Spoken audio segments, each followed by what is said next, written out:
morning friends. Welcome back to my YouTube channel Medical Classes by Dr. Srinidhi Kumar Acharya.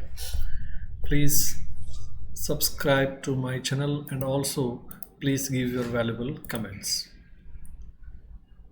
And as we are knowing that we were discussing about the seizure disorders and its understanding in a very simplest way. And in that context, we have already discussed about the motor component of the seizure, how it manifests, and how there will be tonic convulsion, how there will be clonic convulsion, how there will be tonic-clonic, and how there will be atonic, etc. We have seen in detail, and also we have seen the myoclonic. Now we shall see the next component of a seizure, that is sensory disturbance. That means abnormal sensory experience. As we know, the definition of the seizure goes, there should be abnormal motor, abnormal sensory, and abnormal psychomotor or autonomic nerve disturbance. So motor we have already covered. Then we shall see now the abnormal sensory experiences which is experienced by the patient whenever there is a seizure.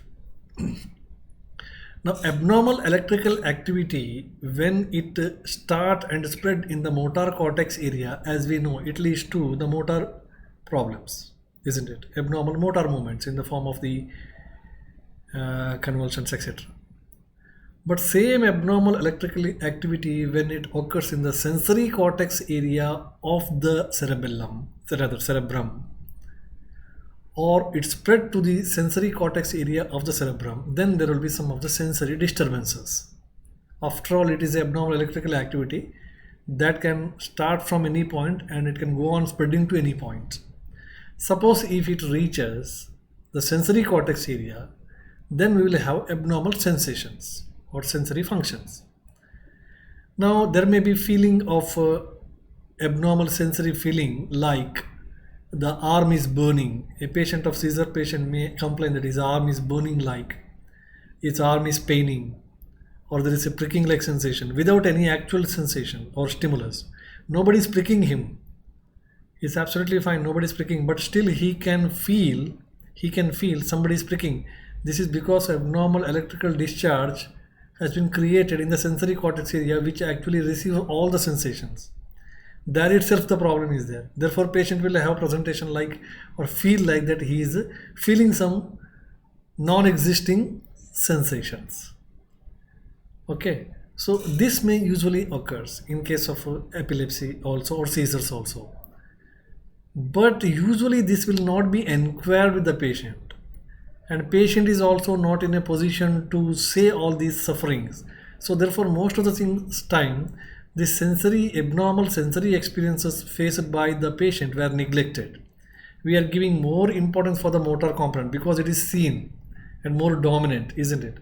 But nobody asks the patient whether you're having some abnormal sensation. Sometimes patient may say that something is itching in my hand or paining like that. So we will not give much importance for that.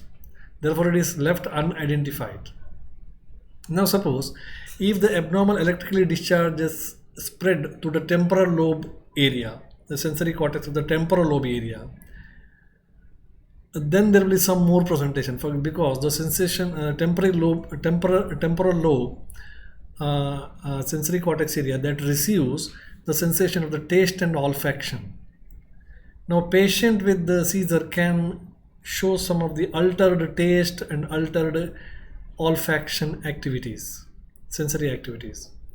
If it is abnormally filed there, then he may have abnormal taste and abnormal smell perception. Often in a seizure disorders, usually patient says this, but it is not given much importance. Okay, so abnormal taste and abnormal perception, and which is also a type of seizure. Actually, this is also the component of the seizure. Similarly, when the occipital cortex area, sensory cortex area is stimulated abnormally, then patient may have some of the visual experiences, abnormal visual experiences, including hallucination or something like that. Okay, so this is also one of the must component of the seizure, but it is not given much importance as patient himself experience this, and most of the time he is not able to express these feelings. But as a physician, we most of the time give more importance for the motor component only. But actually this should be also inquired, and this is also the part of the seizure. Now, when we talk about sensations, basically there are three types of sensations are present. Okay, sensations. One is a somatic sensation, another one is special senses sensation, and another one is visceral sensations. The somatic sensations, which are considered to be carried by the fast tracks. Okay, so either the dorsal nerve roots or a dorsal root like a tract of cuneatus, tract of gracilis, so they will carry this along with proprioception. So they're fast tracks, very easily and fastly perceived. Another one is special senses like auditory, visual, smell, etc. So this is also a type of sensations. Another one is visceral sensations. Visceral sensation is coming from the visceras. Okay, sense of cramping during diarrhea. Actually, we will have a cramping pain. That cramping pain is one of the visceral sensation. Okay, because it is carried from the viscera, intestine. Okay, or sometimes nausea will be there. This nausea will be there as a part of a visceral sensation. Okay, so sometime aura has got nausea. If you see in case of epilepsy or a seizure, usually patient has got nausea as a aura in the epilepsy, or abdominal discomfort, etc. will be there. Actually, these are some of the sensations.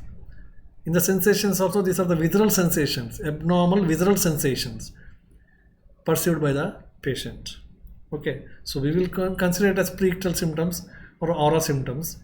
Okay, so usually it is also a type of a abnormal sensory perception. Okay, from the visceral parts or as a visceral sensations. So many times we overdiagnose the motor epilepsy. This is what exactly happens.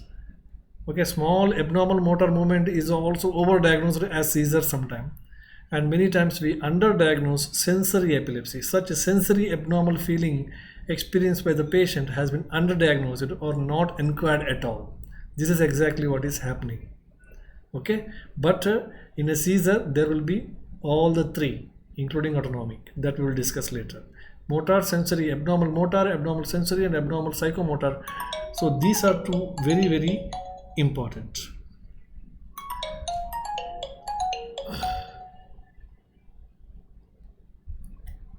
So in the next class we will consider the different psychomotor experiences faced during the time of the seizure. Thank you very much.